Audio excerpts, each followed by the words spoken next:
Hi, my name is Andrea Vitrone from section M04, and this lab is the falling object lab. The goal of this lab is to compare the motion of a quickly falling object and a slowly falling object. To do this, I analyzed the effect of drag force on the objects and how the drag force changed the momentum and velocities of each object. I chose the shoe, right here, for the quickly falling object, and I set the origin at the tip of the shoe.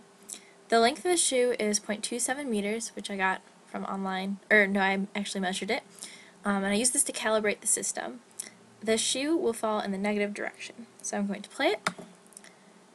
As you can see, it's falling in the negative Y direction, and that is the end frame. Starting frame and the end frame. I did the same thing for a falling ball of paper, and started the origin right at the top, right before the object was released. So it starts here, and it goes to here, and the length, I used the length of my friend, which was 1.219 meters from here to calibrate the system.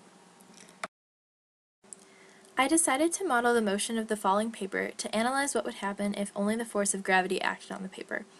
I set my initial conditions, including the paper's mass, which is right here, its original position, which was 0.002 meters, the mass was in kilograms, and the initial velocity, which was 0 meters per second because it was starting at rest. The time interval was 0.0166 seconds and went until the time interval was less than 0.551 seconds because that's what I got from the data in Tracker. I then applied the momentum principle, or momentum equals net force times change in time, down here, and divided the change in momentum by the mass of the ball, and added the initial velocity to find the new final velocity. I used this to try to find the data in positions versus time, and repeated the same process for the falling shoe. The net force I got from gravity, up here, because I tried to find data on what would happen if gravity was the only force acting on the paper, and gravity was negative 9.81 times the ball's mass. I plotted the position versus time for the falling paper data from Tracker, and the data from the model with gravity as the only force for the shoe, both for the shoe and for the paper ball. So this is the effect of gravity acting as the only force, and this is the actual Tracker data for position versus time. The paper clearly did not have a precise correlation and separated over time, as you can see in this gap. So I concluded that there must be other forces involved. The shoe data did follow more precisely, as you can see here, but was not exactly correct. Due to air resistance, I assumed a force of drag was acting opposite to the falling object's motion. I changed my model to reflect drag. Using the equation, drag equals b times the magnitude of the velocity of the object times the unit vector. Net force, therefore, became force of gravity plus the force of drag. I found the b value to be 0.00439 for the paper ball and 0.0068 for the shoe, as you can see in the shoe code right here. By changing the values of b until the final position of each object from the model exactly matched the final positions from the Tracker data. I then plotted the new position versus time data for the shoe and the paper ball, and found a much more precise correlation for both, with the model points lining up almost exactly to the Tracker data.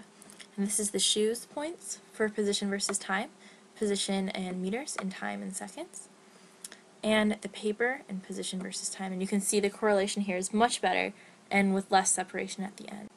So, in brief conclusion, a force of drag acted on the falling objects. And the evidence for this is seen when the greater correlation in the position versus time graphs, when the force drag was added to the force of gravity to find the net force, the change of momentum, and therefore the change in position as the object falls. So, what does all this mean? Well, if you look at the velocity versus time graphs for the falling paper with and without drag, you can see that without drag, with only the force of gravity acting on it, it is linear and the velocity is constant. However, if you look at when you include drag as a force, the velocity eventually levels off and reaches a terminal velocity. This is because the force of gravity and the force of drag will eventually become equal, and when one is negative and one is positive and they become equal, the force net becomes 0. And therefore, according to the momentum principle, which is force net times time, momentum becomes 0, and velocity, therefore, does not change. So what if an initial velocity was given to the object? I modeled this with negative 4 meters per second for the ball of paper, and it appeared that the velocity, when drag was accounted for, would level off over time, as you can see here. It's becoming almost parallel to the axis. And therefore reach a terminal velocity faster than if the object only experienced the force of gravity, as seen here, since the velocity for the object with initial velocity and gravity does not look to be leveling off or approaching a limit during the time interval given.